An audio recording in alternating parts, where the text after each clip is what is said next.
نحمده ونصلي على رسوله الكريم أما بعد أعوذ بالله من الشيطان الرجيم بسم الله الرحمن الرحيم إن الله لا يغير ما بقوم حتى يغيروا ما بأنفسهم صدق الله العظيم۔ معزز ناظرین کرام، قرآن کریم کی یہ آیت اللہ تعالیٰ کا ایک ضابطہ اور ایک قاعدہ بیان کرتی ہے جس میں لاکھوں حکمتیں موجود ہیں اور دنیا میں بسنے والے انسانوں کے لیے لائحہ عمل طے کرنے کے لیے، لائحہ عمل تیار کرنے کے لیے انتہائی بیش بہا قاعدہ موجود ہے۔ اور وہ قاعدہ یہ ہے کہ اللہ تعالیٰ فرماتے ہیں ان اللہ لا یغیر ما بقوم حتی یغیروا ما بانفسہم، کہ اتنی بات یاد رکھو، اس دنیا کا نظام صرف اللہ کے ہاتھ میں ہے۔ تمام دنیا کا ایک ایک ذرہ ذرہ اللہ کے قبضہ قدرت میں ہے۔ اللہ تعالیٰ جو چاہتے ہیں، جس طرح چاہتے ہیں کرتے ہیں۔ اللہ تعالیٰ کو کرنے سے روکنے والی کوئی طاقت موجود نہیں ہے،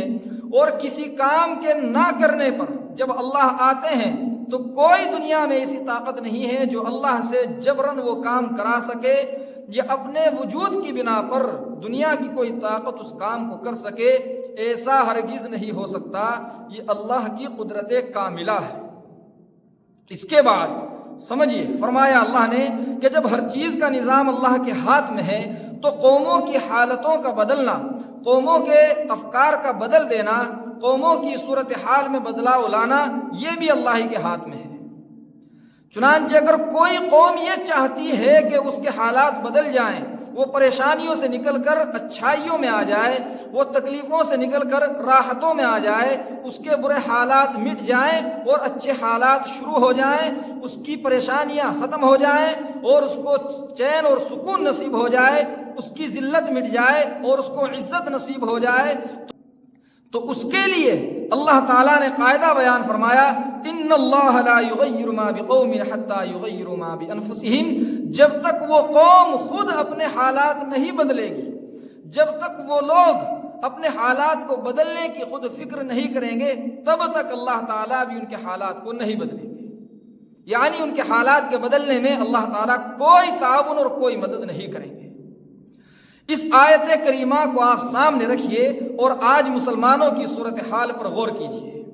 مسلمان پریشانی میں ہے، مسلمان ذلت اور خواری کی زندگی جی رہا ہے، مسلمان طرح طرح کی تکلیفیں برداشت کر رہا ہے، مسلمان کی نہ عزت محفوظ ہے، مسلمان کے نہ گھر محفوظ ہیں، مسلمان کی نہ جائیداد محفوظ ہے،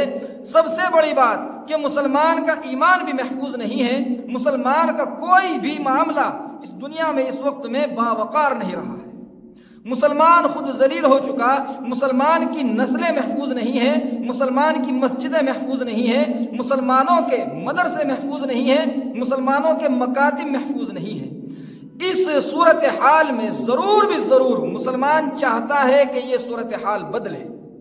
عزت ملے، ذلت ختم ہو جائے، چین و سکون ملے، پریشانی ختم ہو جائے، فراوانی ملے، غربت اور فقر و فاقہ ختم ہو جائے۔ یعنی انسان، خاص طور سے مسلمان،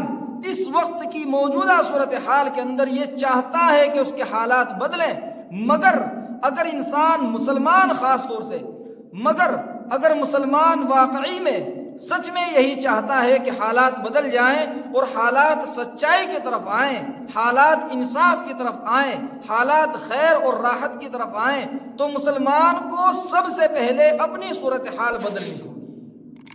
یہ اللہ تعالیٰ نے قاعدہ کلیہ بیان کیا ہے کہ اللہ رب العزت اس قوم کی حالت کبھی نہیں بدلتے جو خود اپنے آپ کو بدلنے کی کوشش و فکر نہ کرے۔ چنانچہ مسلمان کو اپنی حالت بدلنے کی فکر کرنی ہوگی، مگر غور کیجئے، ہم چاہتے تو ہیں کہ ہم بلندیوں پر ہوں، ہم چاہتے تو ہیں کہ عہدے اور منصب ہمارے قدموں میں ہوں، ہم چاہتے تو ہیں کہ ہمیں کوئی پریشانی لاحق نہ ہو، ہماری کہیں ذلت نہ ہو، ہماری ہر جگہ سنوائی ہو اور ہماری ایک حیثیت ہو، مگر یہ سب کچھ ہونے کے لیے جو قرآن کریم نے ضابطہ بیان کیا ہے، کیا ہم اس کا پاس اور لحاظ کرتے ہیں؟ ہرگز نہیں کرتے، بالکل نہیں کرتے۔ ہم اپنے آپ کو بدلنے کے لیے کتنے کوشاں ہیں، ہم اپنے آپ کے اندر بدلاؤ لانے کے لیے کتنے فکر مند ہیں۔ اگر آپ غور کریں گے تو آپ کو اس کا کوئی نتیجہ نہیں ملے گا کہ ہم اپنے آپ کو بدلنا چاہتے ہیں، ہم ہرگز بدلنا نہیں چاہ رہے ہیں، جبکہ اگر ہم نے اپنے آپ کو نہ بدلا اور انہی ناگوار حالات میں اپنے آپ کو رکھا اور ناگفتہ بھی صورتحال میں ہم چلتے رہے، اللہ کی نافرمانیاں کرتے رہے، اللہ تعالیٰ کے احکام کو توڑتے رہے اور یہ چاہتے رہے کہ حالات بدل جائیں گے، ہم کو عزت و سکون مل جائے گا، ایسا کبھی نہیں ہوگا۔ کوئی بھی اگر یوں چاہے کہ حالات بدل جائیں تو سب سے پہلی شرط یہ ہے کہ وہ خود کو بدلے، خود کے اندر بدلاؤ لائے۔ جب انسان خود بدل جائے گا تو اس کے احوال اور متعلقات خود بخود بدل جائیں گے، پھر اللہ تعالیٰ بھی تمام احوال اور حالات کو اس کی موافقت میں کر دیں گے، اس کے تابع کر دیں گے، پھر یہ تمام تر نظام اللہ تعالیٰ اس کے موافق کر دیں گے جب انسان اللہ کی مرضی کے موافق ہو جائے گا۔ اور اگر مسلمان ایسا نہ کرے، مسلمان برائیوں پر ہی جمع رہے اور یہ خواب دیکھتا رہے کہ ایک دن وہ صبح آئے گی کہ جس دن میری زندگی، میری نسل کی زندگی، میرے متعلقین اور رشتہ داروں کی زندگی، میری قوم اور میرے طبقے کی زندگی بہتر ہو جائے گی، یہ خواب کبھی شرمندہ تعبیر نہیں ہو سکتا۔ اس انسان کو ہمیشہ یوں ہی پریشانیاں اٹھانی پڑتی رہیں گی، یہاں دنیا میں بھی اور مرنے کے بعد بھی۔ قرآن کریم کی اس آیت نے بالکل اٹل فیصلہ سنایا ہے کہ ان اللہ لا یغیر ما بقوم حتی یغیروا ما بانفسہم۔ جب تک لوگ خود اپنے آپ کو بدلنے کی فکر اور کوشش نہیں کریں گے، اللہ تعالیٰ ان کے احوال کو ہرگز نہیں بدلیں گے۔ آج بھی دنیا میں بہت سارے ممالک ایسے ہیں کہ جہاں پر کبھی مسلمانوں کا طوطی بولتا تھا، مسلمانوں کی حکومتیں تھیں، مسلمان برسر اقتدار تھے، مسلمانوں کا حکم چلتا تھا، مگر آج وہاں ایک مسلمان بھی دیکھنے کے لیے نظر نہیں آئے گا۔ مسلمانوں کا نام و نشان ختم کر دیا گیا، نیست و نابود کر دیا گیا۔ کیوں کیا گیا؟ اس لیے کیا گیا کہ جب مسلمان برے طریقے پر چلنے شروع ہوئے تو مسلمانوں نے اپنے آپ کو بدلنے کی کوئی فکر نہیں کی، بلکہ برائی کے راستے کو اپناتے چلے گئے اور ان کو اختیار کرتے چلے گئے۔ انجام کار صورتحال یہ ہوئی کہ آخر کار مسلمان کا وجود ہی ختم ہو گیا۔ بہت ساری جگہیں آج بھی اس چیز کی گواہی دیتی ہیں کہ خدائے پاک کا یہ قانون بالکل برحق ہے۔ کوئی بھی قوم، خواہ وہ کوئی بھی ہو، اللہ تعالیٰ نے یہ بات مطلق رکھی ہے، مسلمان ہو یا غیر مسلم ہو، وہ کوئی بھی ہو، بہرحال اگر وہ اپنے حالات کو بدلنا چاہتے ہیں تو سب سے زیادہ ضروری اور سب سے پہلی شرط یہ ہے کہ وہ اپنے حالات کو خود بدلیں، اپنے اندر بدلاؤ لائیں، اپنے اندر تغیر لائیں۔ جب ان کے اندر ایک تغیر برپا ہوگا، ان کے اندر ایک انقلاب آ جائے گا، اس وقت میں تمام تر صورتحال آہستہ آہستہ اللہ تعالیٰ ضرور بدل دیں گے۔